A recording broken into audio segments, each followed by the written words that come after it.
Hi guys, Kelsey here, doing a review on a film dating back in 2011 that has recently risen to relevance due to the circumstances we are in today. In this review, I'll be talking about the movie Contagion, directed by Steven Soderbergh, that deals with a similar situation. So if you've got no time to watch, but want to know what the movie is all about, and my take on whether this film is worth watching or skipping, this is the perfect video for you. Contagion is a star-studded film with the likes of Matt Damon, Kate Winslet, and Jude Law that deals with the pandemic coming from different perspectives. It takes us through the journey of the origins of a pandemic and its resolution as government and affiliated organizations scramble to find ways to solve the rapid spread of the virus.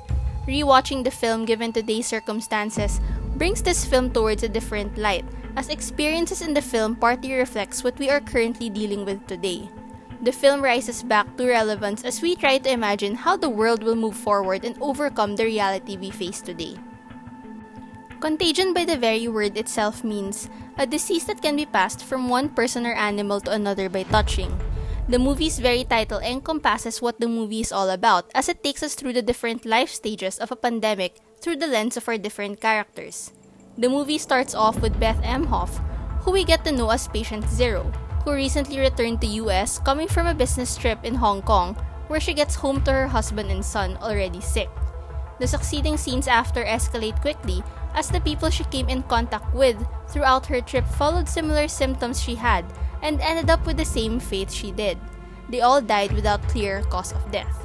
This soon alerts the government and multiple organizations, such as the Center for Disease Control and Prevention, also known as the CDC, the Department of Homeland Security, who is speculating that this can be a bioweapon used against them, and the World Health Organization or WHO. And this is how Contagion sets the stage on how the film will tackle the storytelling, coming from the varying points of views of the multiple characters introduced to us and the roles they play in resolving the pandemic. So who are the characters Contagion zooms in on?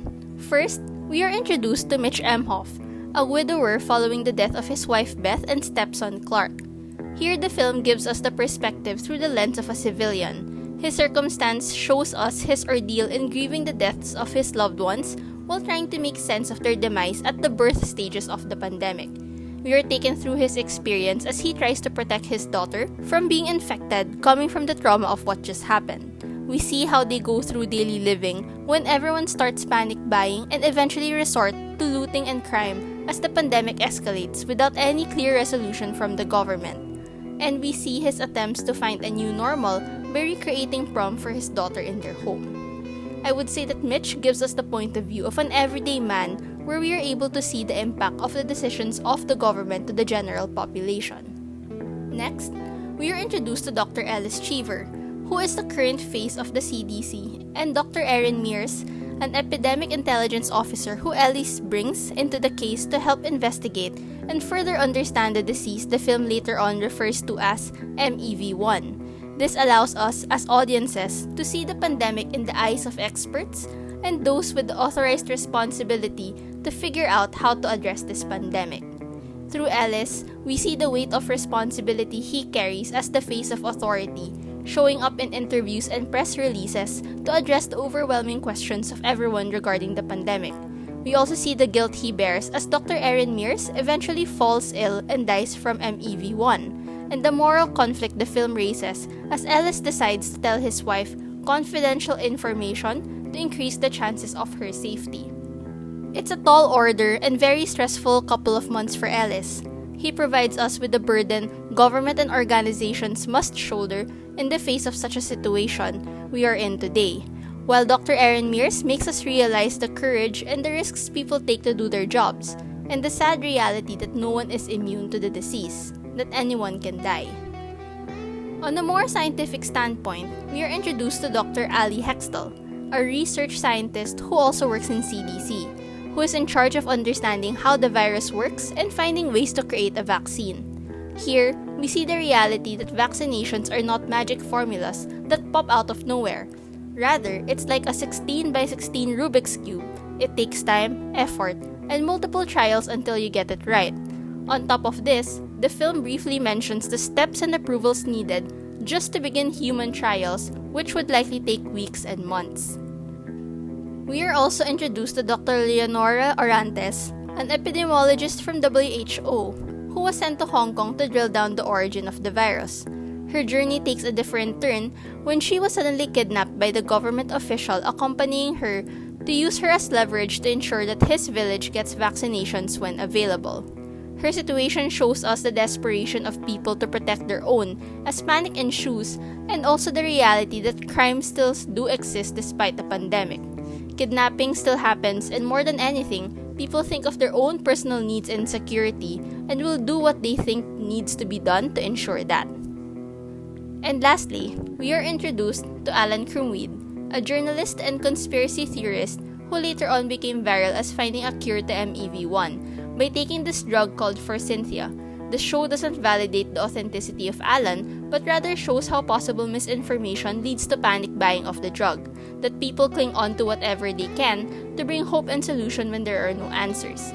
He has a messianic complex who believes in his self-made theories as he tries to make sense of the pandemic happening. He also ends up further aggravating doubt against the government by revealing how Dr. Ellis Cheever divulged confidential information to his wife, driving the point of the government being unfair versus their communication of equal care for all.